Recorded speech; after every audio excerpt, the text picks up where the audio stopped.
Hi everyone, Steph here, and I'm going to take you through how to set up your camera or your computer for proper filming and for your lab sessions during this course for our virtual sessions that we have.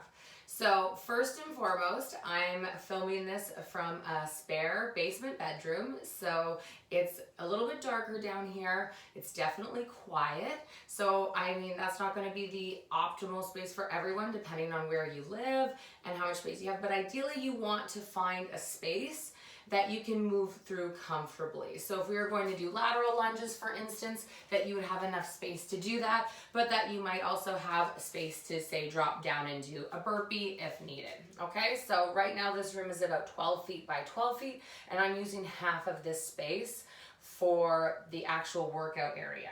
Now, the area itself, I've removed some hazards. So if you have a desk, or if you have, even a lamp standing in the corner, those could potentially be hazards that you're gonna bump your head off of, or that could fall on you. So make sure you move those out of the way.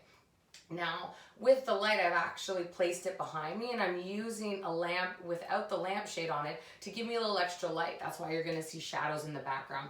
I don't mind shadows as much as long as you can actually see the silhouette of the person. So for me, because I'm on a gray background, I'm gonna wear dark colors so you can see my body outline fairly easy. And then on the floor, you can see I wore light shoes. Again, maybe you don't have that option, so play with what you have. If I was to demonstrate some floor exercise, I'd probably bring out my white mat just to give that contrast, okay?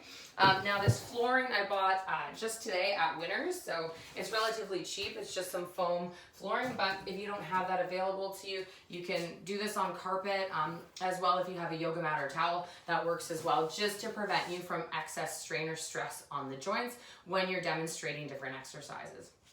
Now, when it comes to actual movement, the one thing people get wrong most of the time is not having their entire body in the actual shot. So that's the most important thing, because when we're demonstrating movements, we want to see all of you from your feet to the top of your head, or if we're doing overhead movements, we want to see how that arm locks out and even where your hand position is. So even this, I've got a low ceiling, so if I actually held dumbbells, I could probably punch the ceiling, which is not ideal, but I mean, work with the space that you have, and if nothing else, make sure that your whole body fits in the frame like mine is now.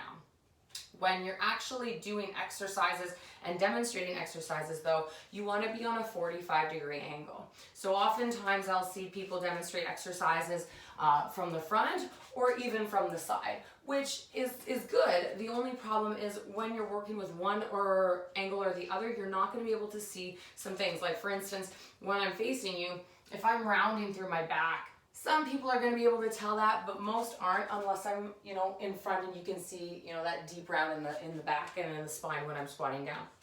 On a 45-degree angle, if I'm rounding, you can see that. You can watch where my knees are tracking. You can see that my heels are on the ground. You can watch where my chin and my head placement is fairly easy, okay? So making sure that when you're demonstrating 45-degree angle, and then as far as lighting's concerned, I've got a lamp here. I've got another lamp without the lampshade here. I've got a light over my head, and then I've got a halo light where you guys are situated. So there's no right or wrong for lighting as far as where you place them, as long as the light's not coming from behind you.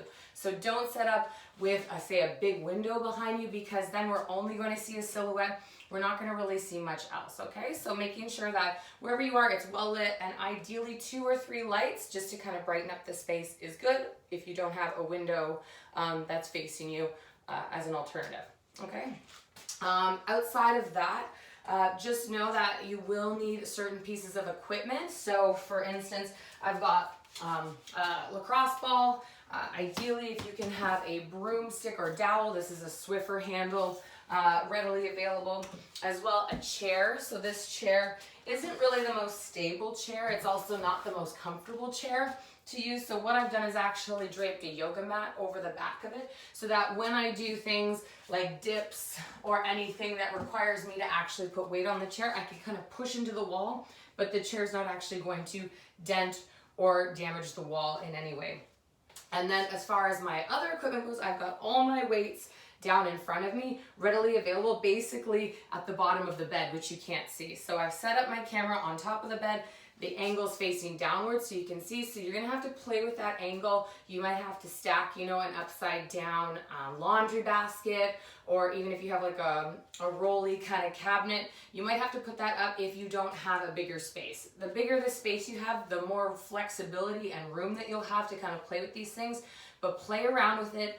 Take a few videos of yourself, you know, even start talking on camera just so you kind of get a sense of what that sounds like and how you move on camera before we get set up for our labs next week. So I hope you got a few ideas from this video, and I look forward to seeing you guys next week.